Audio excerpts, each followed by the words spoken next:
2 milhões de correspondências continuam atrasadas na região por falta de carteiros. Morre José Rico, da dupla Milionário e José Rico. O cantor estava internado em Americana. Crise econômica provoca retração nas vendas. Inflação e falta de crédito são apontados como causas do problema. No futebol, a estreia da Ponte Preta na Copa do Brasil. O Band Cidade começa agora.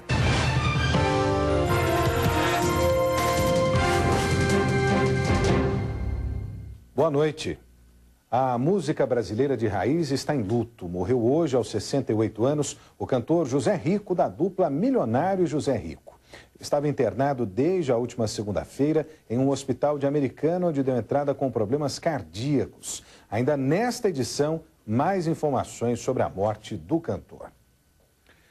E o Band de Cidade de hoje fala de um problema antigo que, pelo jeito, está longe de ser resolvido. 2 milhões de correspondências continuam atrasadas nas centrais de Correios da região de Campinas. A promessa de contratação de novos funcionários ainda não foi cumprida e a população sofre à espera do serviço.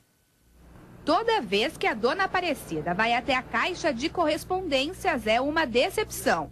Os carteiros não passam na casa dela há 30 dias. O atraso causa transtornos para a aposentada. Muito transtorno porque as coisas que não chegam, você tem que pagar via no banco, você não recebe comprovante, coisa que você não sabe que tem que pagar e não chega. Então, quer dizer, realmente é muito transtorno, é muito estresse não ter o correio na casa da gente. Aparecida mora na região do Jardim dos Oliveiras, em Campinas, mas o bairro dela não é o único afetado pelo atraso dos carteiros.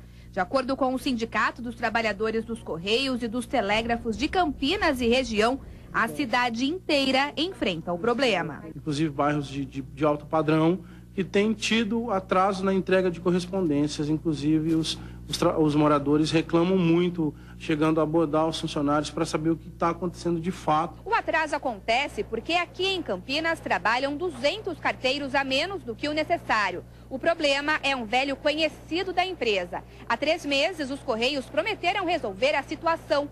Mas até hoje, as vagas deixadas por afastamentos e também pela demissão de mais de 400 funcionários terceirizados ainda estão abertas. Segundo o Sindicato dos Trabalhadores, já são milhões de correspondências atrasadas. Campinas lidera o ranking com 500 mil cartas paradas no centro de distribuição dos Correios, que fica em Valinhos. Em segundo lugar, aparece a cidade de Sumaré, com 200 mil cartas paradas. Em seguida está Hortolândia, com 100 mil. Nós acreditamos que a tendência, infelizmente, é piorar. Não é justo porque é um serviço que é de utilidade pública e essa utilidade tem que ser retornada. Bom, os Correios negam que sejam 2 milhões de cartas represadas, mas a empresa não informou o número de correspondências não entregues até agora. Ciclofaixa torta, pintura de solo escrita errada, exemplos da sinalização de solo da região e que colocam em risco a segurança de motoristas e pedestres. A sinalização de solo informa ao motorista que a rua Hermantino Coelho, no bairro Mansão, em Santo Antônio, em Campinas, é usada por pedestres. Mas depois que a pintura foi feita, passou a chamar atenção por outra coisa. Ao invés de pedestre, a palavra pedester passou a identificar o trecho. Troca de letras que virou motivo de piada nas redes sociais. O problema foi solucionado na manhã seguinte, diferente do que nossa equipe encontrou em Santo Antônio de Posse, onde a ciclofaixa foi pintada praticamente em zigue-zague. Repare na largura da faixa. Aqui, na região central, o desenho da bicicleta fica assim. Já nessa rua da Vila Rica, ocupa quase todo o espaço. No bairro Monte Santo, veja só, a tinta passa pelo buraco aberto no canto da rua. Os erros repercutiram tanto que a Câmara de Vereadores decidiu instalar uma comissão especial de inquérito para apurar os detalhes do contrato entre a Prefeitura e a empresa responsável pelo serviço. A primeira reunião vai acontecer na semana que vem. A gente precisa visualizar como que vai ficar o andamento da coisa, porque pelo projeto a ciclofaixa seria usada todo dia.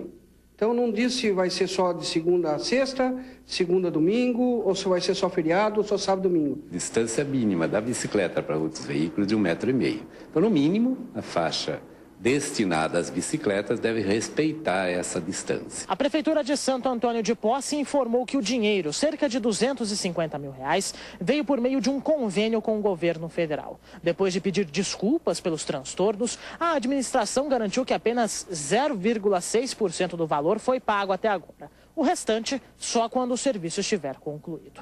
Já que em Campinas, a INDEC se recusou a divulgar o nome e o valor do contrato com a terceirizada que faz a pintura das vias.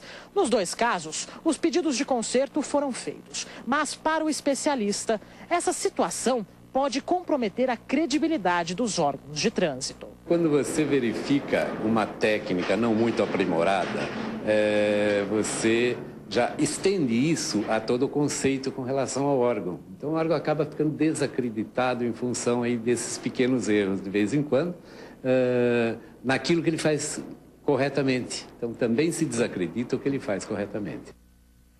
A Justiça marcou para o dia 17 de abril a segunda audiência sobre a morte do menino Iago Vinícius de Moraes, de 2 anos, que teria sido espancado pelo próprio pai em Vinhedo. O caso aconteceu em julho do ano passado. De acordo com o Ministério Público, a vítima foi torturada e espancada pelo pai, o lutador de jiu-jitsu Tiago Amar, que cumpre prisão preventiva em Tremembé, na região do Vale do Paraíba. A mãe do garoto, Cristiana Costa, é acusada de omissão e responde ao processo em liberdade. Segundo a Promotoria de Justiça, a morte do menino foi consequência de torturas sofridas durante os 6 meses em que o casal morou junto. A primeira audiência do caso aconteceu em novembro do ano passado. Um acidente envolvendo um ônibus e um carro de passeio deixou 2 pessoas feridas hoje de manhã na estrada que liga Campinas a Montemor. Pouco antes das 8 horas, este veículo saía do bairro Esmeralda, em Hortolândia, para acessar a rodovia SP-101, quando o coletivo entrou à direita para fazer a parada no ponto e os 2 se chocaram na lateral. O motorista do carro perdeu o controle da direção, subiu num barranco e capotou. Os 2 ocupantes sofreram ferimentos leves. Ninguém que estava no ônibus se feriu.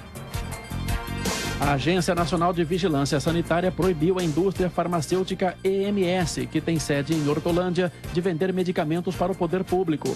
A empresa teve negado pela Anvisa o pedido de renovação do certificado de boas práticas de fabricação de medicamentos. O documento é a garantia de que o fabricante tem condições técnicas e operacionais para produzir os remédios e, sem ele, fica com as atividades limitadas. Em nota, a EMS informou que está corrigindo as irregularidades apontadas pela Anvisa e vai solicitar nova vistoria.